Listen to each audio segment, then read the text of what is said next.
Hello আমার sweet cute বন্ধুরা, কেমন আছো তোমরা? নিশ্চয় আমার গল্প শুনে শুনে খুব সুখ নিচ্ছ আর আনন্দে আছো, তাই না? তোমাদের আনন্দ দিতেই তো আমি নিয়মিত তোমাদের জন্য নতুন নতুন গল্প নিয়ে হাজির হয়ে যাই। তো চলো, তোমরা যারা এখনও আমার চ্যানেলটি সাবস্ক্রাইব করনি তারা প্লিজ প্লিজ প্লিজ আমার চ্যানেলটি সাবস্ক্রাইব করে দাও। চলো তাহলে দেরি না করে ভিডিওটি জলদি জলদি করে লাইক করো আর চ্যানেলটি সাবস্ক্রাইব করে দাও। ধন্যবাদ। বিন্দু ঘুম থেকে জেগে দেখে সে শিশিরকে জড়িয়ে ধরে আছে। তাড়াতাড়ি সরে এলো সে। বুঝেছে শিশির না, সে নিজেই ধরে রেখেছিল। সেটি যে কেউ দেখলে বুঝতে পারবে শিশিরের হাত বিন্দু ধরেছিল। হঠাৎই আমার পাশে কেউ বসে বলতে লাগলো, আন্টি একটু চেপে বসবেন, আমার সমস্যা হচ্ছে। আন্টি বলাতে রেগে তাকালাম। আমি কোন দিক দিয়ে আন্টি? অসভ্য ছেলে। রেগে উঠে দাঁড়িয়ে বলতে লাগলাম, উঠুন। আর কিছুই বলতে পারলাম না। ঝাঁকিতে ছেলেটির কোলের উপর পড়ে গেলাম। ভুলবশত আমার মুখ গিয়ে টাচ করলো ছেলেটির ঠোঁটে। দুইজনে কেউই এমন কিছুর জন্য প্রস্তুত ছিলাম না। হা হয়ে তাকিয়ে আছি দুজন দুজনের দিকে আর ভাবছি, এটা কি হলো? আমি কেঁদে দিয়ে বললাম, আপনার জন্যই, শুধুমাত্র আপনার জন্যই এমনটা হয়েছে। ছেলেটা হা করে আমার কান্নার দিকে তাকিয়ে রয়েছে আর বলছে, আপনি কাঁদছেন কেন? আমি বললাম, কাঁদবো না, আপনি আমার সব শেষ করে দিয়েছেন। কত আশা ছিল প্রথম চুমুটা আমি আমার বরকে দেব, সেটাও আপনার জন্য হলো না। শিশির তো হতবাক হয়ে তাকিয়ে কথা শুনছে। এই মেয়ে কি বলে? এমন কথা কেউ বলে কিনা তার জানা নেই। বিন্দু এখনো শিশিরের কোলেই বসে আছে, কাঁদছে আর নাক টানছে। হঠাৎ নাক ঝেড়ে শিশিরের শার্টে মুছল। শিশির সঙ্গে সঙ্গে বিন্দুকে কোল থেকে ঠাস করে ফেলে দিল। নাক ছিটকে বলল, ছি ছি ছি ছি, কি একটা বাজে মেয়ে। কি করলেন এটা আপনি? হঠাৎ পড়ে যাওয়ায় বিন্দু কান্না থামিয়ে দিল। সে পড়ল কি করে? তার মানে ছেলেটার কথা শুনে রাগী চোখে তাকিয়ে বলল, আপনি আমায় ফেলে দিলেন?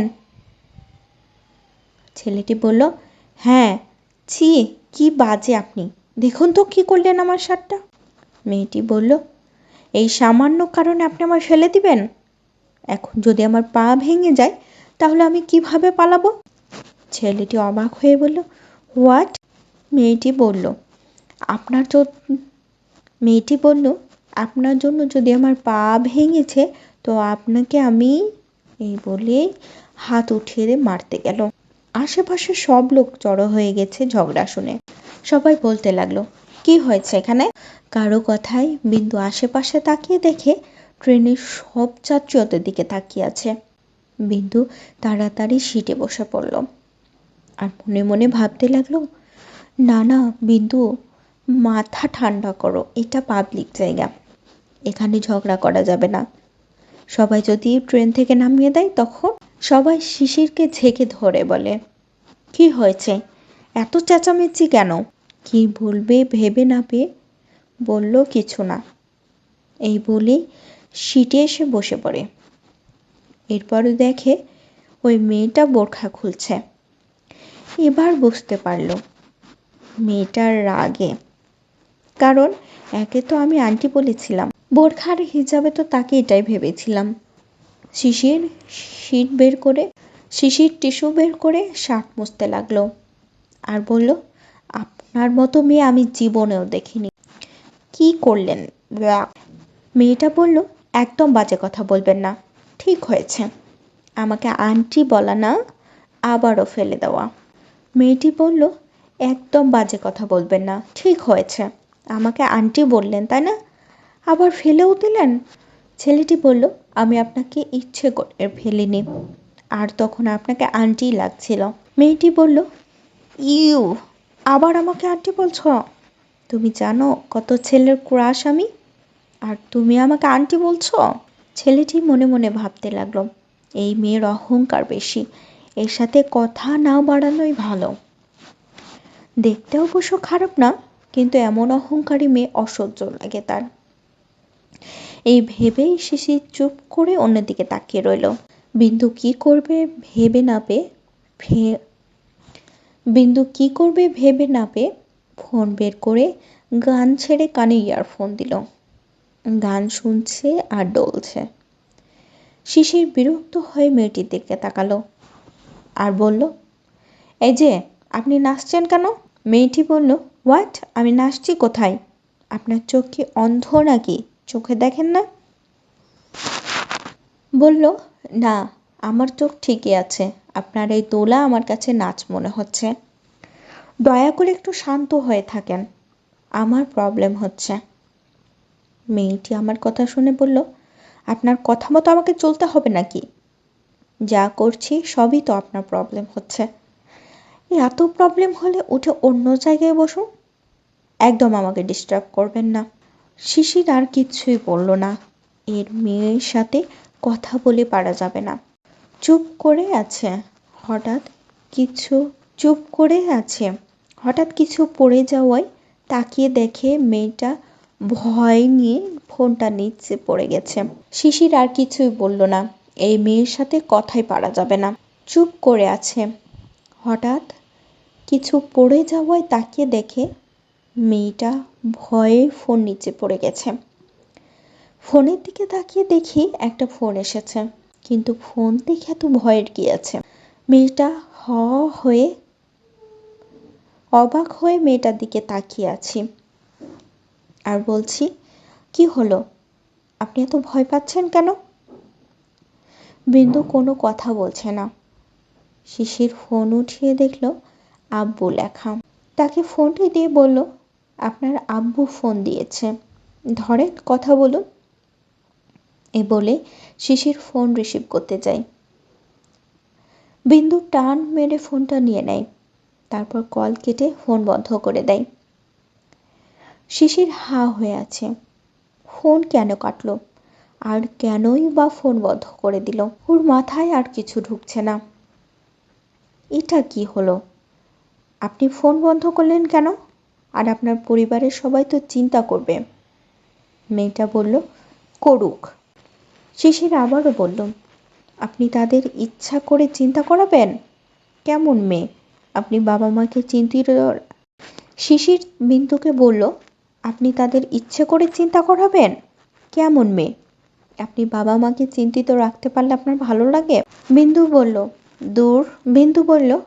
দূর, যা জানেন না তা নিয়ে কথা বলবেন না তো। আমি বাড়ি থেকে পালিয়ে এসেছি, এই জন্যই কি তাদের ফোন রিসিভ করব? শিশির বলল, হোয়াট? আপনি পালিয়ে এসেছেন?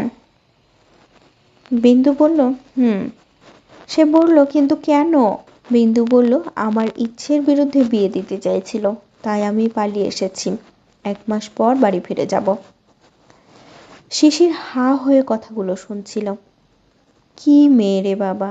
তাকে বলল, সবাইকে বলতে পারতেন আপনি রাজি না, পালিয়ে এলেন কেন?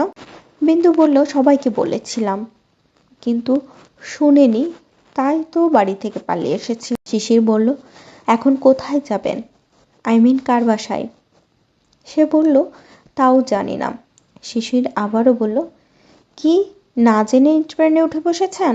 বিন্দু বলল, আমি আমার এলাকা থেকে পালাতে চাই, তাই তো ট্রেনে উঠেছি। কিন্তু কোথায় যাব? জানি না, যেখানে গাড়ি থামবে সেখানে নামবো।